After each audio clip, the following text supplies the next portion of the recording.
All right, guys, here we go again. So I'm seasoning my stew beef. I have about 2.5 pounds here. It might be a little much. You don't need this much. It's just a pack that I bought. And what I'm doing now is I'm seasoning it with some McCormick Monterey steak seasoning. I'm also, you probably hear Camden in the background. I'm also going to put some nature seasoning on there. And this is nature seasoning. And I'm also going to put some granulated garlic.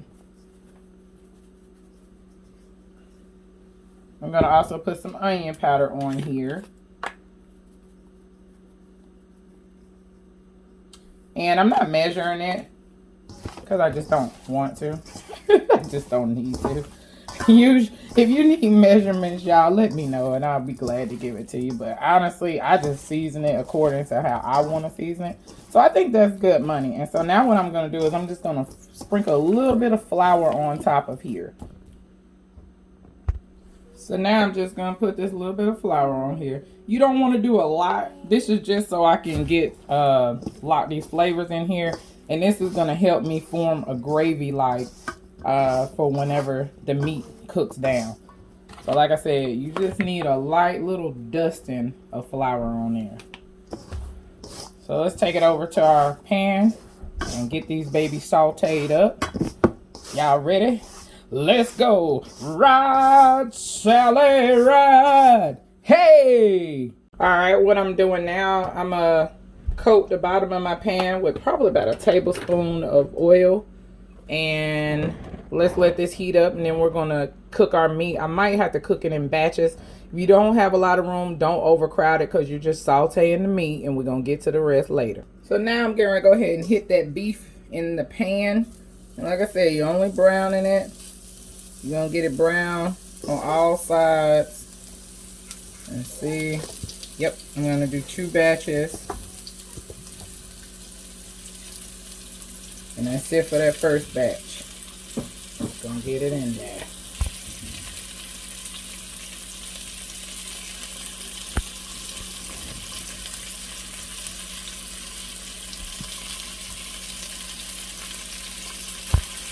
Here's where I'm going to begin to move my meat around a little bit.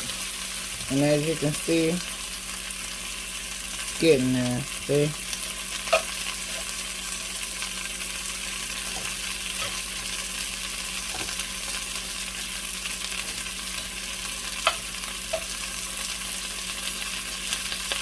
There we go. There we go.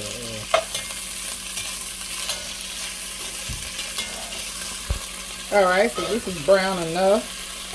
And you're going to have remnants at the bottom of your pan. No fear. Zesty's here to the rescue. So I'm going to show y'all what to do with that in just a second before you put your second batch. Because you don't want that to burn. However, that is your flavor. I'm going to hit it with a tad bit more oil to loosen it up. And just a tad bit of water. There it is. Come on out of there. Alright, here's where I'm going to add some of my aromatics. My onion. I chopped up a whole small yellow onion. And I'm going to let this cook with my meat as it simmers. I'm just going to get it a little browned up. I'm also going to add some garlic. I have probably about like 5 cloves of garlic that I chopped up. Now that I got the onions a little sauteed, I'm putting my garlic in there. And now this is where I'm about to hit it with my liquid. I have some beef broth, and I also have some red wine. I don't really have the measurements because I think I'm out of beef broth. So I'm probably going to have to offset it with some water. I am. Usually I use a good like 6-7 cups of beef stock. It's alright though. Still have the flavors. Flavor Town USA. Here's where I'm going to hit it with a 1/2 cup of red wine. Any kind of red wine will work. There we go. I'm also going to hit it with some W sauce. I'm going to give it probably about a tablespoon. Just to my liking. Let's see. So I'm going to add the beef back in, and that'll help me to determine how much water I'll need to offset this. And adding water in is not going to hurt your flavor. It's really not, because it's going to be flavored up.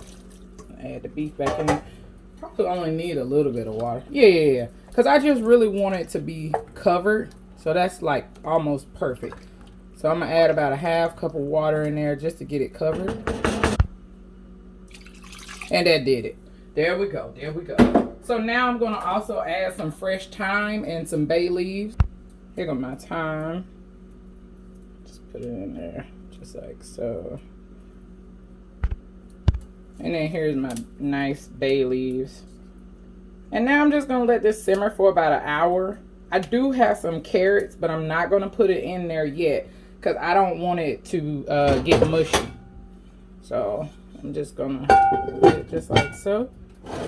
And I have mine on a little less than medium. I want this to do low and slow. Low and slow is the name of the game. Y'all know how I do. For those of you who don't know, now you know, baby. All right, so it's been right at an hour. And I did stir in between.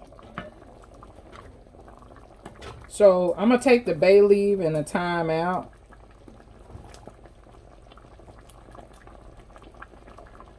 All right, so it's been right at an hour. I'm getting ready to add some carrots in here. What I did was I just diced half a bag of baby carrots up. And I also have some potatoes that I have.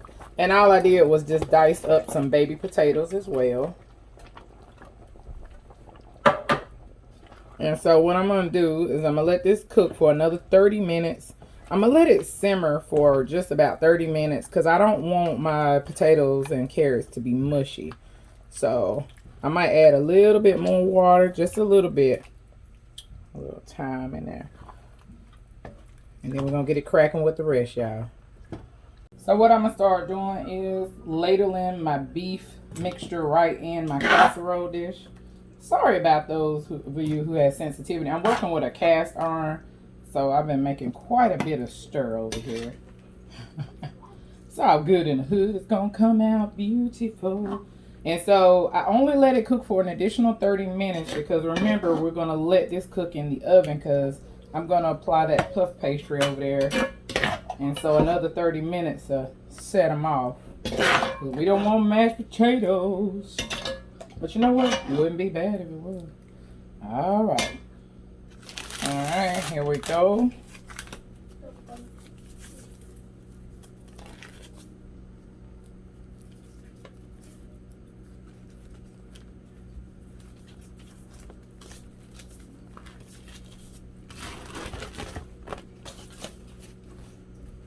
So what I'm doing is I'm just going to lay it right on top of there. And I'm just going to take my fork and do it just like so to give it that pie crust look. I'm going to do it all the way around. If your casserole dish is not big enough, then you probably want to cut the edges off. But I have a pretty big casserole dish here. So I'm going to do it just like so and just push the corners in. Just like so. All right. And now I also have over here some egg that I just took and I beat it up. And what I'm going to do is I'm going to give the pastry a little egg wash for that shiny coat. Here we go. So now that I've got the egg wash on, I'm just going to put a couple of holes just like so. Just to give it some breathing room. And then I'm going to take my fork and just kind of, you know, give it a little nudge. You don't have to go overboard with this. This is just what I like to do because it's going to puff up. It's going to rise. So now I have my oven set on 350. I'm going to hit it in the oven for about 25 to 30 minutes.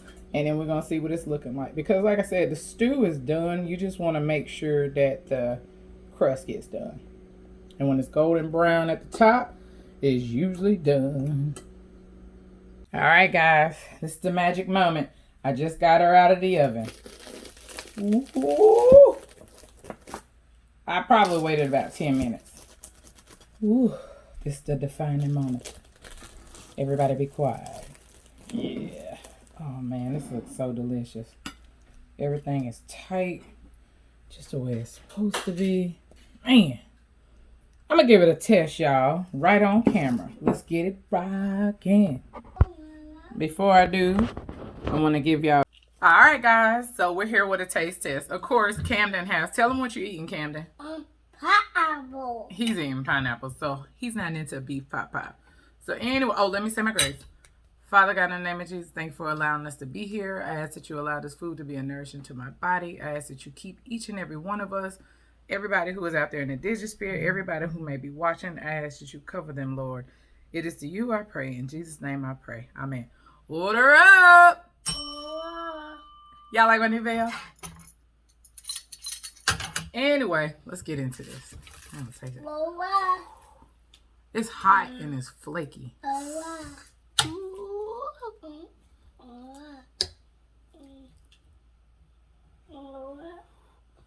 Y'all want to see a close-up?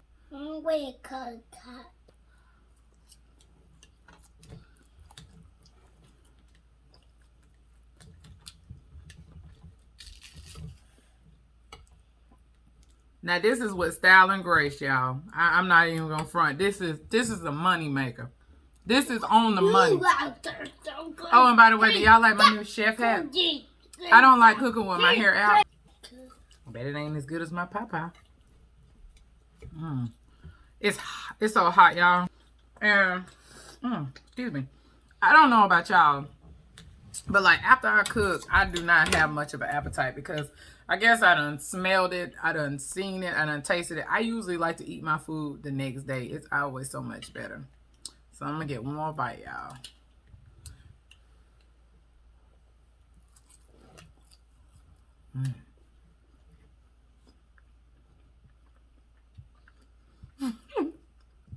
This dude. This is delicious, y'all. Try this recipe though, for real. If you like stew beef and you like beef pot pie, beef stew pot pie, there it is in the dough.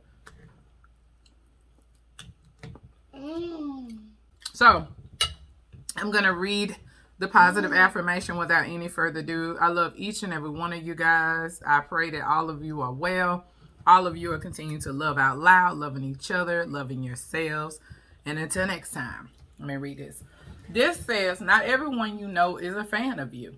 Some are pretending, some are hating, and some are on to secretly destroying.